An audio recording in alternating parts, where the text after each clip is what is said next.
Hello, everybody, and thank you for joining another Smart Home Choice podcast. As always, my name is Gary Hibbert, and welcome. And, if you haven't listened to any of my podcasts before, I encourage you to go to my YouTube channel, and you can find quite a few there. And for the ones that are returning, thank you. I sincerely appreciate it, and I hope that you guys enjoy the content and the guests that I have on here on a monthly basis. So on today's call, I have Maria Rekrut, and Maria does short-term rentals, and that's a strategy that she likes and shares and teaches with anybody who's interested in going down this particular path. So the call was actually pretty cool. It was actually, for me, very educational, which I always, enjoy. I like learning a lot of new things and different types of strategies. And it's actually a pretty, interesting story and inspirational story as well, too. Maria started off doing quite well, and then she unfortunately hit rock bottom. And maybe it was fortunately because, through that, she was able to pick herself up and move forward and build a very successful, real estate empire. So sit back, relax, and I hope you really get some good content, and maybe it might even be something that you may want to use as your investing strategy. There really isn't a right or wrong strategy. It's just a strategy that suits your lifestyle. All right, so I hope you enjoy. Take care, and I will talk to you guys next month. On the call today, I've got Maria Rekrut. And Maria, thank you very much for joining the call today. You're very welcome, Gary. It's my pleasure to be here. Yes, so you are all the way out on Niagara Falls, Niagara on the Lake, really. Mm-hmm. Yes, in the Niagara region, and I own properties, real estate in Niagara on the Lake, Niagara Falls, St. Catharines, and Thorold. Perfect. So one of the things I always kind of like to start off with is, understanding who is Maria. How did you get started down this path of real estate investing? And maybe you can give the listener a bit of a background of who you are and Sure. Jump right into the questions. I'd be happy to. Sure. Be happy to, Gary. I started my own business in 1982 in New York City. And then I moved to Niagara on the Lake in 1985. And my dream always was, of course, to buy my own home. And also, because everyone was doing bed and breakfast and vacation rentals in Niagara on the Lake, I thought that would be a really nice business to do. Once I got more settled into Niagara on the Lake and the Niagara region. So what happened was I had left a lucrative business in New York City and moved to Niagara Lake starting from scratch. I had nothing. I didn't have any money, didn't have a car, didn't have a job, didn't have business, didn't have anything. And I started from the bottom up. And within 2.5 years, I was able to purchase, in 1988, I was able to purchase my own home, which was my first home I purchased in October of 1988. 2000, oh my God, so long ago, Gary. I'm aging myself, okay? So in 1988, I bought my little cottage rental in Niagara on the Lake. And as I said, I always dreamt of, buying more properties, but I didn't know how to do it. So I worked as a business development consultant. I had my own consulting firm called Maria Rekrut Associates. And I was one of the few consultants and trainers in the area because everyone at that time had jobs. And I didn't want a job. I knew I could make more money if I worked on my own with my own business. So, I built my business from the bottom up. And at one point I thought, I'd like to buy more real estate, but I didn't know how to do it. And I remember going to my father and asking if he would lend me $10,000. And he says, no, he says, you're going to have to figure out this on your own. I said, okay. So I came across a friend that said, well, have you ever thought of refinancing your own property? Because I had my property in Niagara Lake since 1988 and it had gained, of course, in value, but I didn't even know anything about values going up. Didn't even think about it because I was so busy with my consulting practice. So I said, what do you mean by that? He said, well, your property goes up in value. It gets, you get more money every year goes towards your house. It becomes more valuable. Oh, okay. I like that concept. So I phoned up my credit union and said to them, look, can you tell me what you think my house is worth? So they came back with a number. I said, you're kidding me. I said, you think that's what it's worth? They said, yeah. I said, okay, what I'd like to do is I want to purchase another house. And I would like to out of my cottage rental. And they said, okay, we'll send somebody over. So they came back to me and said, okay, we have so much that we can give you. It was a big sum. It was a really nice big sum. I thought, okay, now it's time to buy a second house. And so I purchased another house in Niagara Lake, 6 bedrooms, 5 bathrooms. And I knew I wanted to start it as a bed and breakfast at that time. So I was going to have 2 properties going at the same time simultaneously as a bed and breakfast. No, So just and just to jump in there, it's amazing that such a simple concept that I guess some people don't know, and for yourself, you didn't even know about it. That hey, my home goes up in value, and I can actually take the money out of that property and go buy an investment property. Yeah, absolutely. Right. And so when you kind of look at it, I mean, when you went and talked to your dad to ask for the $10,000 and he said no, that was probably almost a good thing in hindsight. Of course. My dad knew I'd figure out a way to do it because I figured out a way to buy my first house with almost no money down. Right. So, because I had gone to those seminars and watched those TV programs, how do you buy a house with no money down? I thought, how do you do that? So I figured it out, and I did it in 1988. I bought a house with just putting down $5,000 of my own money. The rest was all first, second, third mortgage was all borrowed, and I just put only $5,000 of my own. And it's only years later when I thought about it, Gary, and I said, oh, I actually did buy the house with almost no money down. I didn't even know I had done it, right? It was kind of second nature. Right. So when I bought my second property in 2000, it was a big property, and even my parents said, what are you doing that? I mean, you're going to go into so much debt and all of that. And I said, no, I can handle it. I knew how much money I could make. So what I did is I always get my first mortgages with the banks, always, because that's the least expensive money to get. And I actually put my own $30,000 down for my mortgage, my own money as a down payment. It had come from the funds of having refinanced my little cottage rental.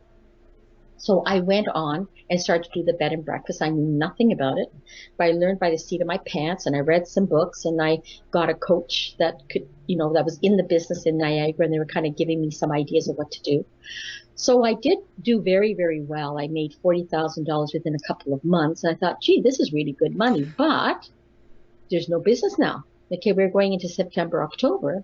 And I thought, okay, so what am I going to do? So again, I got a hold of someone who was doing student rentals and suggested maybe you should be going into student rentals. I said, okay, never done it before. So I asked him, okay, so tell me a little bit about it. And so before we jump into that, so let me just kind of step back a bit here. So it looks like you jumped into the short-term rental market. Is that correct? Okay. Yes. So you jump into the short-term rental market. Yeah. You're making good money, and obviously this was over the course of the summer. But okay, and then now things are starting to slow down. Is that correct? Yes. Exactly. So then I thought, because I always have to think outside the box, is how am I going to keep making money with this house that has a hefty mortgage that has to carry itself, right? So I said, okay, we'll just start renting these suites out to students. So there was, Niagara College is nearby. So I started to get students that would come and rent. So they would rent over the winter time, and then they would leave, and then I would have the short-term rentals after that, right? So it was kind of going back and forth. But in the meantime, I knew that in order to make more money, I'd have to buy more real estate. So that's exactly what I did. Is I went out and bought 2 more properties in St. Catharines, and I got them as student rentals. And that was a time when there were very few properties, good properties for students, and a lot more students than properties. So sorry, and I know I keep jumping in here, but I just want to, yes. So okay, so now you're able to buy 2 more properties. How are you able to do that? Because people are listening and they're like, you make it sound so easy. You can just buy 3 properties like that. And I guess also, what was the length of time as well too? Oh, the same year. Wow. Okay. Oh yeah. So what happened was, you have to have a very good mortgage broker. That's the first thing. I had the same mortgage broker for 17 years. I'm still using him. I just bought a house yesterday. I just Nice. closed today on a house, okay? Nice. Okay. So that's kind of the way I do it, right? So anyways, I always had the money as a down payment because remember, I financed my first house and there's a lot of money that I got, a lot of equity out of that house. So I had money in the bank. So I got again, first mortgage from the bank for the other two properties. And I either used my own money, and I probably didn't. I probably went and asked for a second mortgage. So that's what I would do, is I would keep my own money in the bank just in case something were to happen, and go out and get the first and the second mortgages, and then put a little small second mortgage myself because they want to see skin in the game. You know that, Gary, right? Exactly. So this was 2000, which was a lot easier to get mortgages than it is now. Oh, a lot easier. Much easier, right? Yes. And were you doing these in the form of a home equity line of credit, or were you refinancing it, your properties? My only one property I financed, okay, which was the cottage rental. The others I bought straight up. And if I needed some extra money in there, I would take it out of the money I had gained from the refinancing of that one property in Niagara Lake. Right. I didn't do any of the refinancing of properties and pulling out equity until 5 years later. That's a different story completely, right? But until then, I was able to get first mortgages and second mortgages and top it up with my own money. I was able to do that. Okay. And then, of course, things change because the banks change. And so things became a little bit more difficult. And now it's even more difficult. But, there's always ways around everything. Right. You find private money, or you find private first, private second, whatever else you need to do to make the deal happen.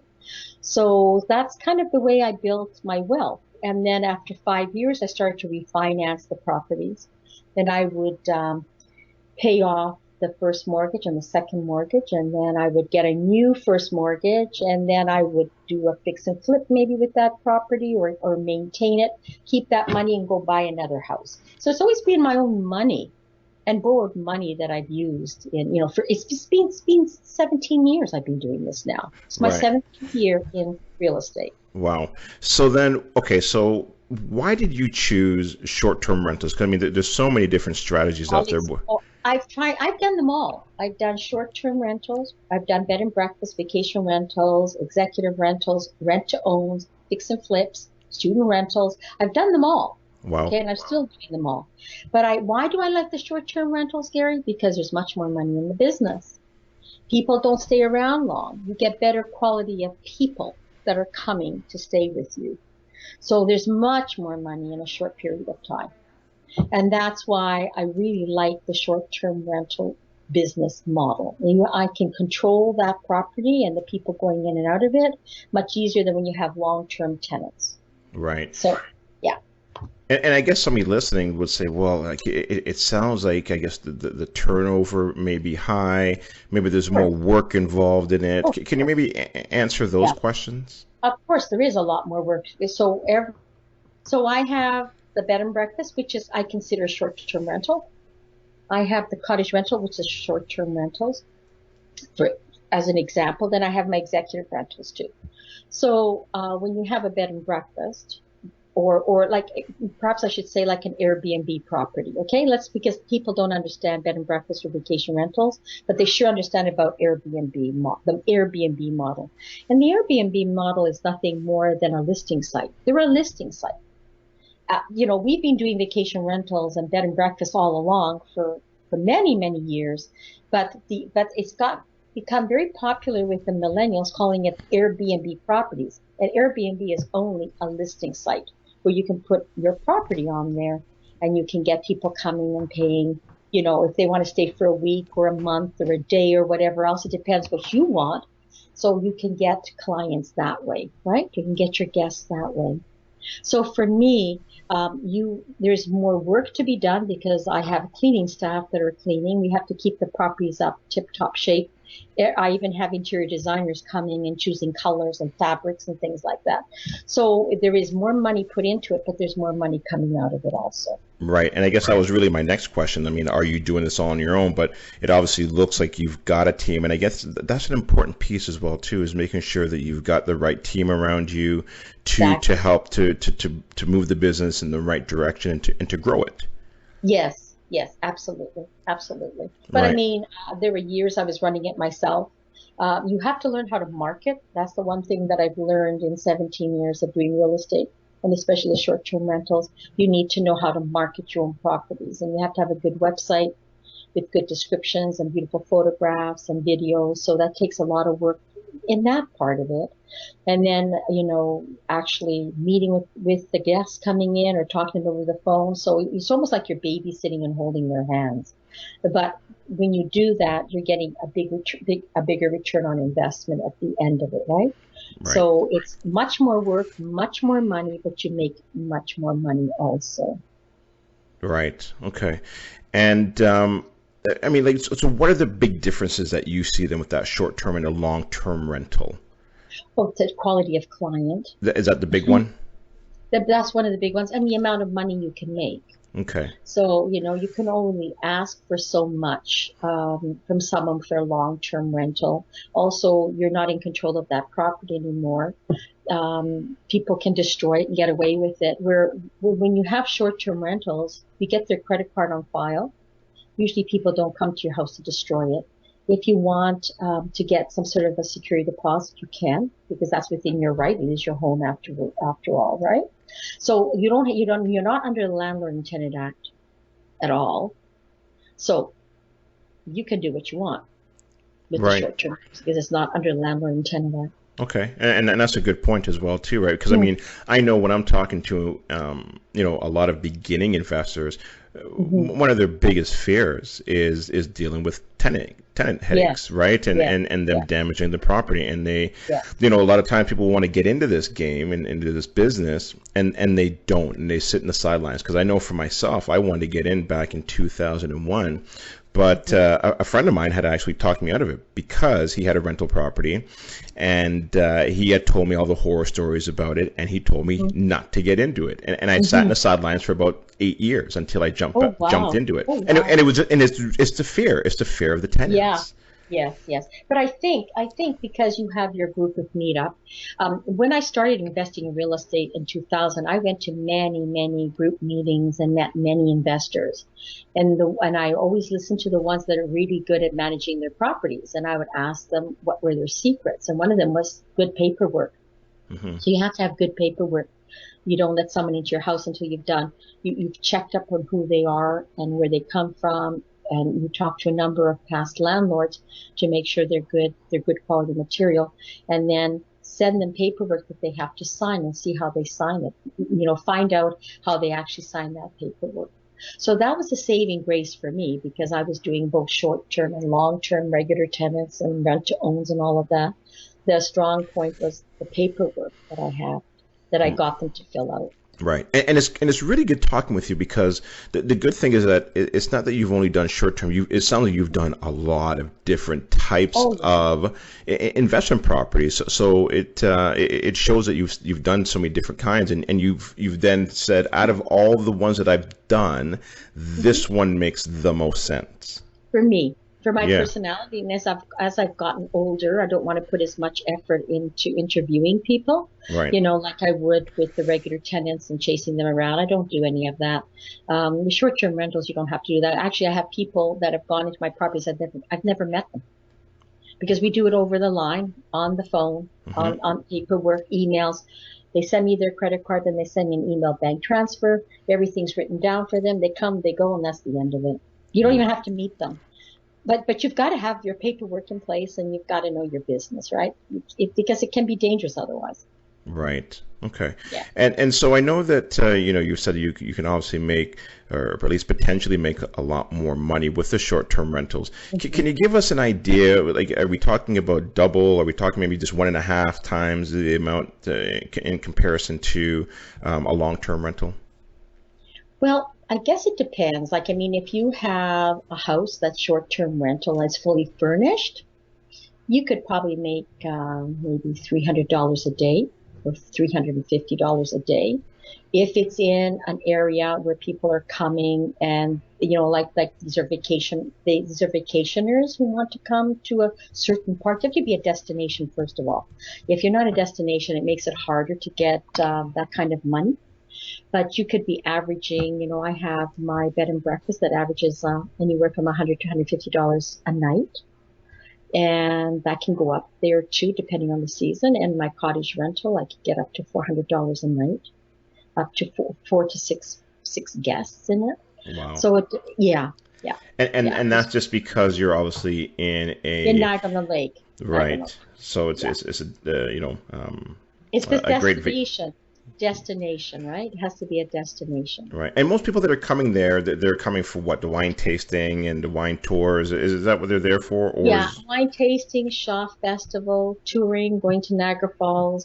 Just like I just had 2 people that left now. They were from Waterloo and they were coming down for their spring break. So everybody has a different reason. Like last weekend we were full because it was the Valentine's Day weekend, right? After Valentine's, all of a sudden everybody showed up like I was fully booked. I had to turn people away. So it depends on what's happening seasonally and also if it's a destination point where people want to come. Right. Okay. So you kind of gave a range there of 150 to as high as 350, 450. So average is what, around 200 a night? Is that kind of like your average? Well, depending on the time of year, right? You can say 200, 250. Yeah, 200 I would say to 250. 250. Yeah. Right. And then out of that month, or I mean, okay, so how do you equate that to a vacancy throughout the year? Like how many days would you not have somebody in there? And again, just on average. Well, I can't tell you exactly how many because what's happening now is we're getting more and more people coming even in the wintertime. So I would say most weekends are booked solid all year round. Okay, just take that for a fact. Okay. And then we start getting people during the week, which we had this week and we had the last week. So, and every month is different. Like we have in January, we have the Ice Wine Festival. So we had people coming throughout the week and weekend because of the ice wine. And this month it was the wine and chocolates because it was Valentine's Day. So we had people coming during the week and weekends. So, and then March is usually a little bit slower. April starts to pick up because you have the Shaw Festival and the weather's nicer and all of that. And then, then after that, from May until October, it's booked almost solid every day. Almost every day. Right. So it's a seasonal thing. Now, Niagara Falls doesn't get as much money as we do. I can tell you that right now. Because you have a different type of a client going to Niagara Falls than you have in Niagara Lake. Right. Again, yeah. So your client base is completely different between the two cities. Okay. So what would you say then throughout the year? And I know that there's seasons. Is there maybe 50 days out of maybe one of your properties that you'd have vacancy on average? Is it 100? And I get it. I know it's maybe hard to kind of figure that out exactly, but it's just a ballpark. I would say probably maybe 60 days. So 60 days. And maybe even more. It depends again. Okay, it depends on the year, depends on the weather. Like that fluctuates, right? It could be 60 days, could be 90 days. It all depends on the weather and the time and all of that. So every year is different. That's So I say 60 to 90 days a year right. would be empty. Yeah. Okay. So just kind of based on that, I mean, using an average of 200 a night, vacancy of, 60 days, I mean, that's like 60,000 a year. Yep. Wow. That's good money. Yeah, so I can see why you're doing it. Yeah. And you work harder at it, but it's, you don't have the headaches, right? You don't have the headaches that you have with regular tenants. But you know what? Not everyone is made for this. Not everyone is made to do this kind of short-term rentals. It's not for everybody. And I'll tell you, the average person, like let's say somebody goes into the bed and breakfast or vacation rental business, the average time they remain in the business is 5 years. I've been in it for 17 years. Most people don't do more than 5 years because it's overwhelming and it's too much work. Right. So you have to, again, it's systems in place, Gary, just like buying real estate. It's your systems when they're in place and you have the right team that you can work with then you can make things happen, right? Right. Otherwise, you'll be falling all over your face. Right. Okay, so we've obviously discussed, I think a lot of the benefits of the short-term rentals and, what you can make off of it and on a yearly basis. But what are some of the risks? What are some of the pitfalls and some of the issues that can potentially happen and maybe that you've gone through that you can maybe share with us? Well, one of them is vacancy. So you have to still carry your mortgage if you have vacancy, right? So what you can do is you can rent some of your suites that are short term for a longer term in the wintertime, like I was doing with the students. Remember I was mentioning that to you? Right. So that's how, so you would mitigate your risks by doing that. So you could be doing that, and then you ask them to leave in May when your season picks up, or in some instances, maybe your season doesn't pick up until July. So you can have somebody there until that time. You can make your really good cash flow in the summer, and then in the fall you don't have that anymore, and then you go back to the regular tenants. So you can do that. That's extra work, but it can be done, and that's what some people try to do anyways, right? Just to mitigate the expenses that will be coming because you're carrying the mortgage. The second thing is you can fall flat on your face if you don't know anything about marketing. Because how does anybody know about you? Right. So you have to become very strong in marketing, which is what I had to do for 17 years. I even built my own websites because I wasn't happy with the webmasters, what they were doing for me. So I had to learn everything from scratch myself. And so very strong is the marketing end of the business, where are people going to see you and find you? Right. So, and I know that you blog as well too, but can you maybe kind of where are you advertising? You've obviously created your own website, but what else are you using? And obviously, for these short-term rentals, obviously it's important. For short-term rentals, the Airbnb, Expedia, Booking.com, VRBO, HomeAway. These are big websites where people, when they think, of course on Google, right? But if people think of where to go, they're going to, punch in. Let's say cottage rental in Niagara Lake. Well, the first ones that come up are Expedia, Booking.com, because they take our names and use it in their website, but we're also in there too. So that's the first bunch are the ones that are paying for the advertising, then we come below that. But what I'm finding, Gary, that's changed about the business is once upon a time, the baby boomers would look up on Google to find out about cottage rentals, where they are, and they would be Googling. Where the millennials go on these websites like Airbnb or Expedia or Booking.com and make their reservations there. They don't have the time. They don't want to be bothered to search for you. They just go to a big website, these big listing websites, and punch in, Niagara Lake, and then whatever comes up, they choose from there. Right. So it's changed even the way that customers do business now than years ago. So and then how do you stand out then from the competition? Well, mine's a heritage home. It was built in 1871. So it's very beautiful on the inside, original pine floors, windows and doors. And the decorations are very unique. That we have period pieces that have been built by a master craftsman from Florence, Italy. Our yard and our garden is completely natural and overgrown. In 30 years, it's never had a bit of fertilizer or spray or anything. So we're 100% green. Inside and outside of the cottage, we're 100% green. We only use natural products for cleaning. And the yard is just very natural, full of nature. And, we have apple trees, we have cherry trees, we have all kinds of beautiful flowers there that bloom every year. And we have trees that are over 100 years old. So it's very unique. And everybody says to me, there's no other place like you in Niagara Lake. I said, exactly. That's what I wanted it to be, right? So you want a unique experience where you step back in history, you come to our place. Right. So, and I guess also when they're on those sites looking, do people obviously leave reviews, and then you also go up in ranking as well, correct? Yeah. Yes, you do. Right. Yeah. Now I know you touched on this earlier, but could we maybe kind of just revisit it and talk about the team? Because I'm big on teams, but like, who do you have on your team when like I decide that I want to do this tomorrow because I punch in the numbers in my calculator and it makes lots of sense, right? So who do I need? How do I build my team, and who do I need? Okay, well, first of all, there was no team. There was me alone doing it. And I learned how to do it first of all. And then what I did is I found a cleaning person that I trained. And so this cleaning person at this point is not only just doing the cleaning, but also mowing the lawn. But now what I do is keep the person that's cleaning, because we have third property coming on board, short-term rentals, and I'll hire a gardener to come and do our gardens and mow the lawn and all of that. So that's the team there, okay? And then myself with the marketing, and also then I'm teaming up, of course, with these listing sites. That's part of my team too, right? I mean, they want to make money as much as I do.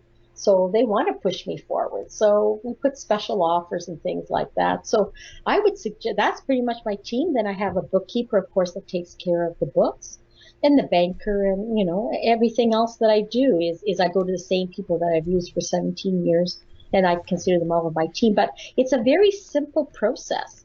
Like if you don't want to manage it, like I love managing my own things, you can go to a management company.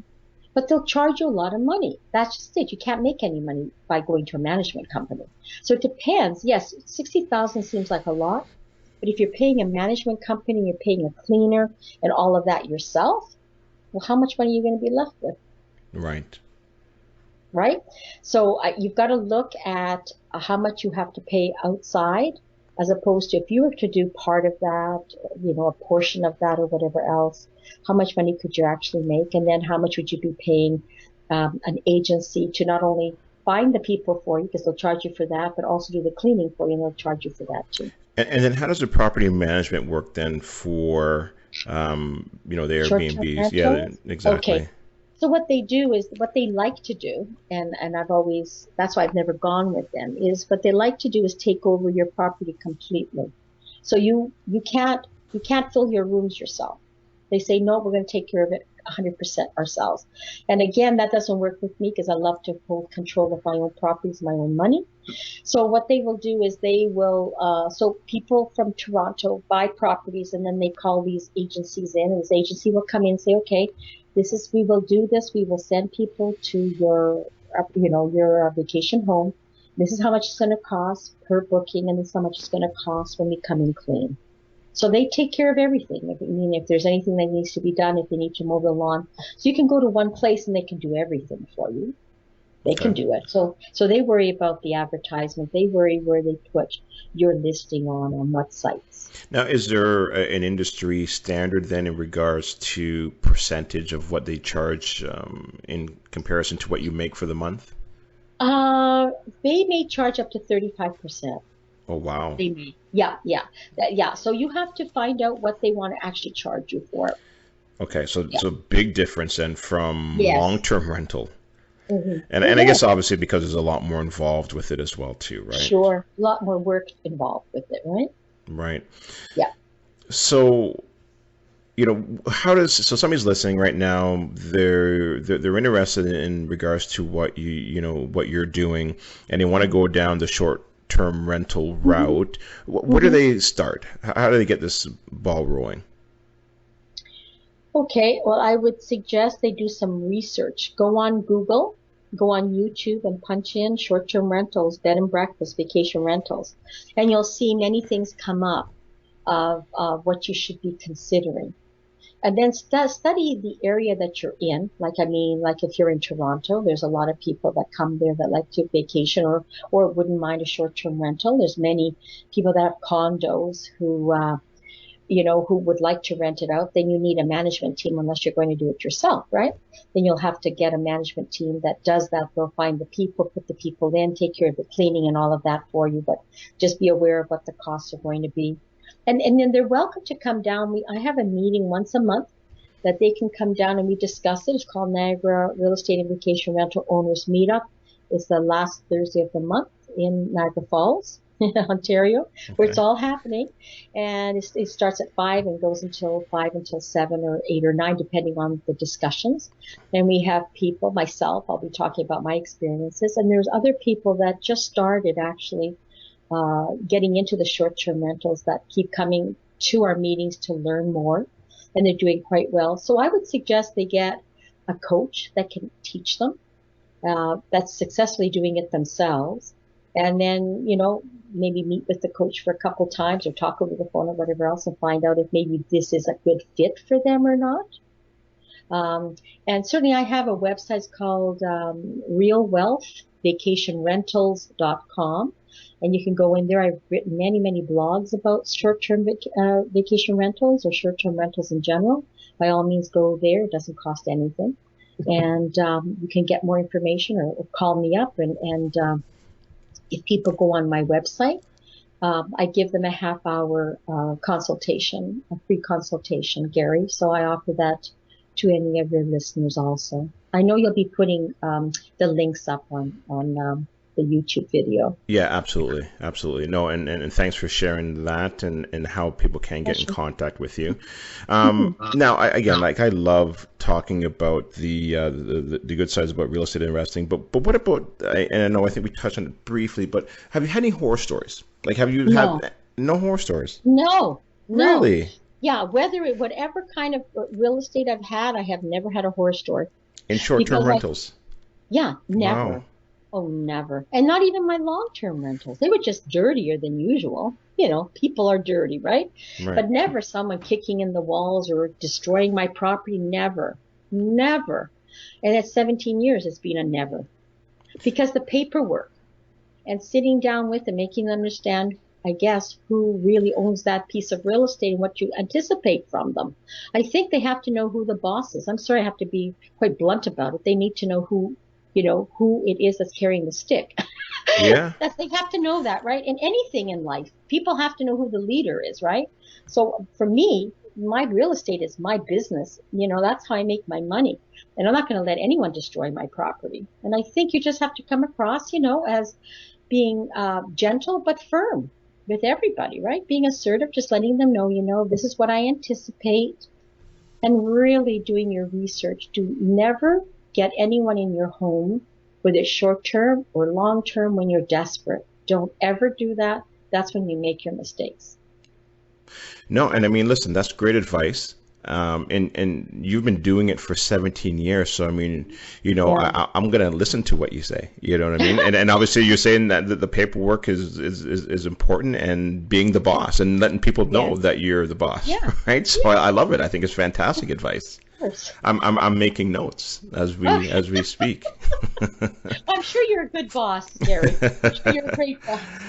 So no, it's fantastic advice. And and listen, thanks so much for being on the call. Now, is there any kind of like last piece of advice or just something that you've learned over the years, the 17 years of experience that you've had that you can leave the listeners with and say, make sure you do this and this? Yes, there is. Most important thing, get a coach. And I know you offer that for your meetup groups, Gary, and it's wonderful. I know you told me kind of your concept. Get a coach. Whenever I started any different type of real estate investing, like let's say rental, when I found a coach that did rent to owns. When I wanted the student rental, I went to the person who did that. When I wanted to know about short-term rentals, I went to a person who did that. When I wanted to do fix and flips, I went to a person who was doing that.